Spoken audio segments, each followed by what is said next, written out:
नमस्कार बंधुरा बांगाली हेसेले आपनादेरके अनेक अनेक स्वागत।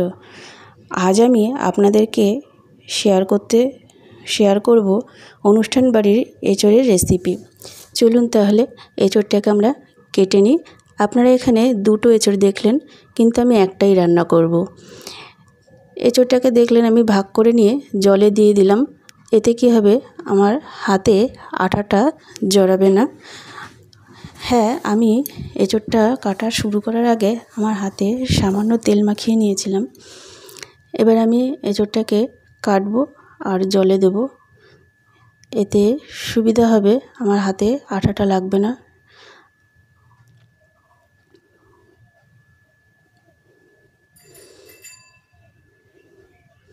देखुन आमी किभाबे एचोड़टाके केटे निচ্ছি।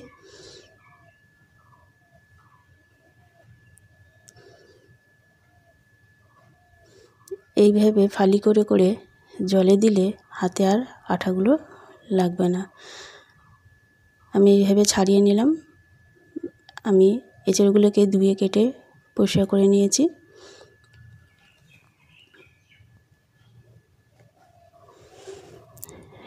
গ্যাসে একটি পাত্রে আমি এঁচড়ের টুকরোগুলো দিয়ে জল দিয়ে দিলাম। এবার আমি এতে দেব নুন,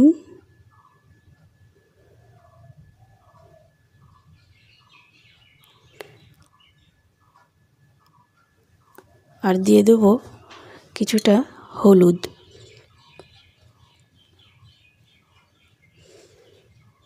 বন্ধুরা, এইভাবে নুন হলুদ দিয়ে এঁচড়টাকে হালকা করে সেদ্ধ করে নিলে কী হবে, এঁচড়ে যে আঠাটা আছে সেটা বেরিয়ে যাবে।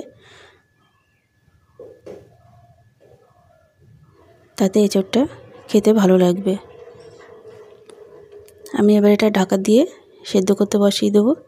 কিছুক্ষণ পর এটাকে ঢাকা খুলে দেখে নেব, এটা 50% সেদ্ধ হলেই আমি এটাকে নামিয়ে নেব। খুব বেশি সেদ্ধ করব না, খুব বেশি সেদ্ধ করলে এটা ভালো লাগবে না। তাই আমি একটু দেখে নিচ্ছি এটা শক্ত আছে কি না। হ্যাঁ, হয়ে গেছে। আমি এবার এটাকে জল ঝরিয়ে নেব। গ্যাসের ফ্লেম বন্ধ করে দিলাম। এবার একটা ঝাঁঝরিতে এটাকে জলটাকে ঢেলে নেব।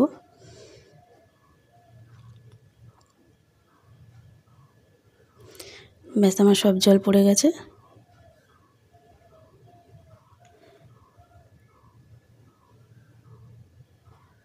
এখানে ঝাঁঝরিতে কিছুটা পড়ে গেছিলো, সেটা আমি ঢেলে নিলাম, নিয়ে এটাকে ঢেকে রাখলাম। এদিকে মিক্সিং জারে আমি নিয়ে নিয়েছি আদা, রসুন এবং পাকা লাল লঙ্কা। এটা কিন্তু কাঁচা লঙ্কা। এদিকে নিয়ে নিয়েছি কাজু। গ্যাসে কড়াই বসিয়ে আমি এতে দিয়ে দিলাম তেল। তেলটা গরম হতে হতে আমি এদিকে চিংড়ি মাছে নুন হলুদ মাখিয়ে নিচ্ছি।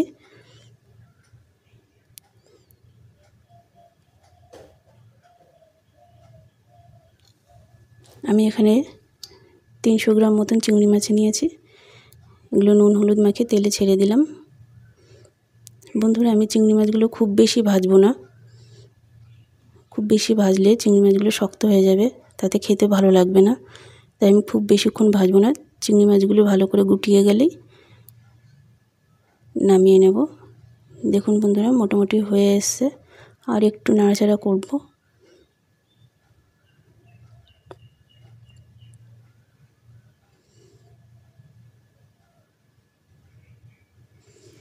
ব্যাস, এই অবস্থায় আমি তুলে নেব এটাকে।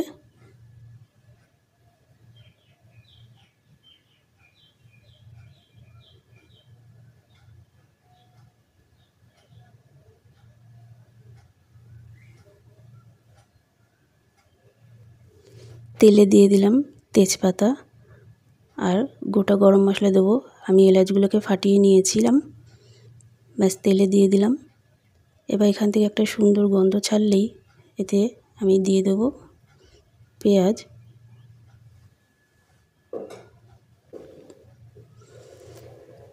পেঁয়াজটা আমি একটু বেশি করেই নিয়েছি।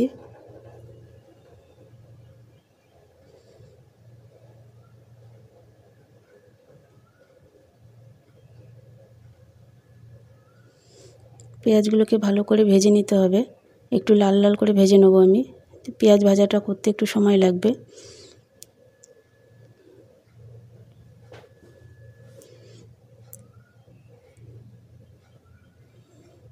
এদিকে আমি গ্যাসে আর একটা কড়াই বসিয়ে দিয়েছি, এতে দিয়ে দেব তেল।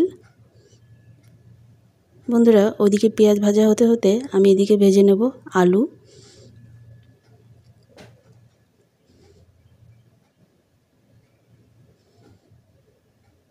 আলুগুলো ছেড়ে দিলাম,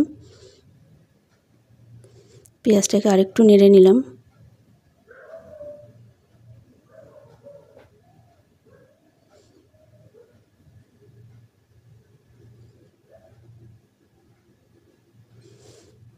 এদিকে আবার আলুটার মধ্যে একটু নুন দিয়ে নেব। নুন দিয়ে ভালো করে নেড়ে নেব।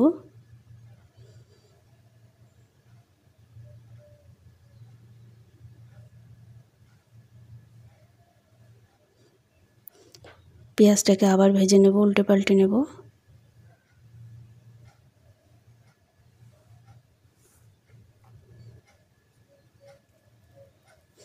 এর মধ্যে দিয়ে দিলাম আদা রসুন কাঁচা লঙ্কার পেস্টটা, দিয়ে ভালো করে মিশিয়ে নেব।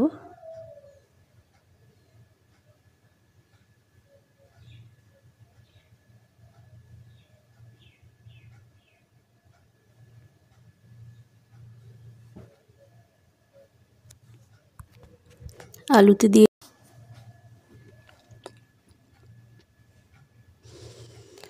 আলুটাকে আবার একটু উল্টে দেব।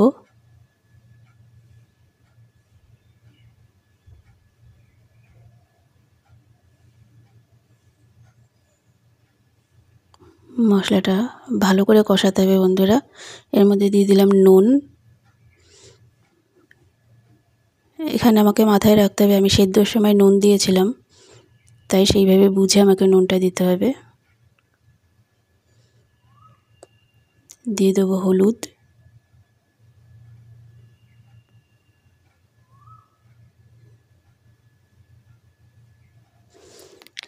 লঙ্কার গুঁড়ো দিয়ে একটু ভালো করে নেড়ে নেব। এবার দিয়ে দিলাম কাশ্মীরি লঙ্কার গুঁড়ো।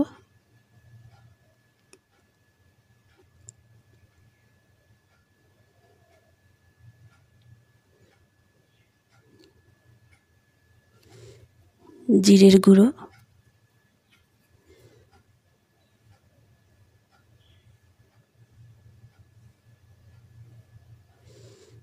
বন্ধুরা মশলাটা যত ভালো ভাজা হবে তরকারির স্বাদও তত ভালো হবে।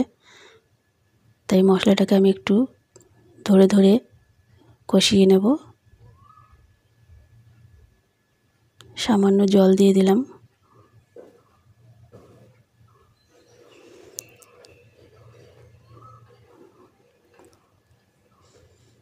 জল দিয়ে আবার ভালো করে নেড়ে নিচ্ছি। এদিকে আলুগুলো আমার হয়ে গেছে, আমি আলুগুলো তুলে নিলাম।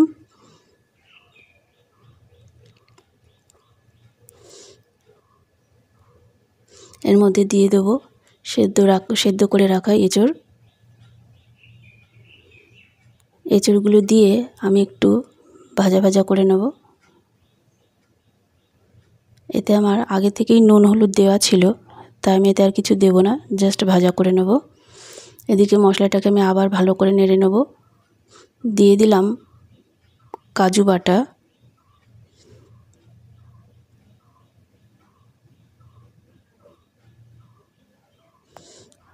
সামান্য একটু জল দিয়ে নিয়েছি, নিয়ে আবার ভালো করে নেড়ে নিচ্ছি।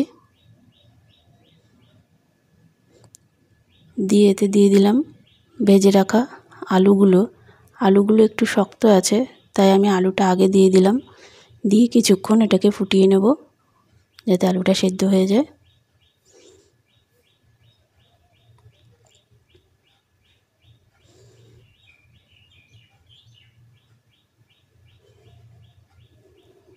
ভালো করে নেড়ে চেড়ে এবার আমি এর মধ্যে এঁচড়টাকে দিয়ে দিচ্ছি। ভালো করে উল্টে পাল্টে নেব। এঁচোড়ের সাথে মশলাগুলো ভালো করে মিশিয়ে নেব।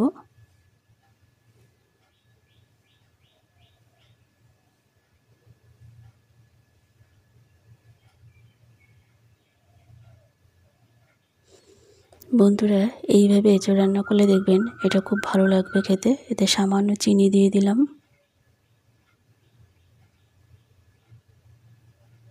চিংড়ি মাছটাও দিয়ে দিলাম,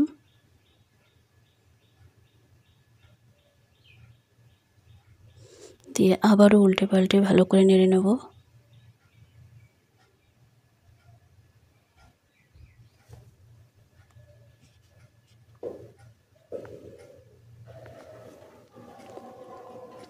সামান্য একটু গরম জল দিয়ে দিলাম, দিয়ে আবারও মিশিয়ে নেব ভালো করে। যেহেতু আমার এঁচোড় আর আলু দুটোই সেদ্ধ, তাই আমি খুব বেশি জল দেব না।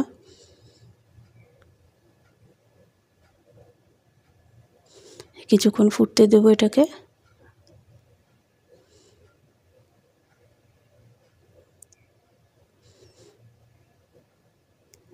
ওপর থেকে গরম মশলা ছড়িয়ে দিলাম, আর দিয়ে দেব 1 চামচ মতো ঘি।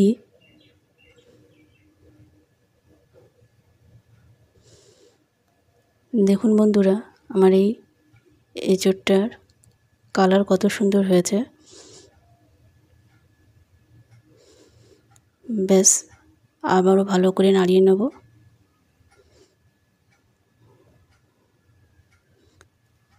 আমার এঁচোড় চিংড়ি রান্না করা হয়ে গেল। এটি কিন্তু খেতে একদম অনুষ্ঠান বাড়ির মতন হবে।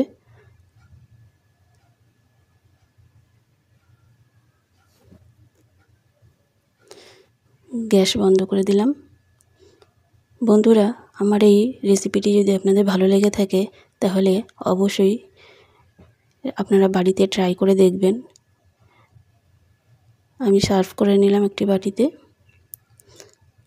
আর লাইক শেয়ার করতে ভুলবেন না। Thank you.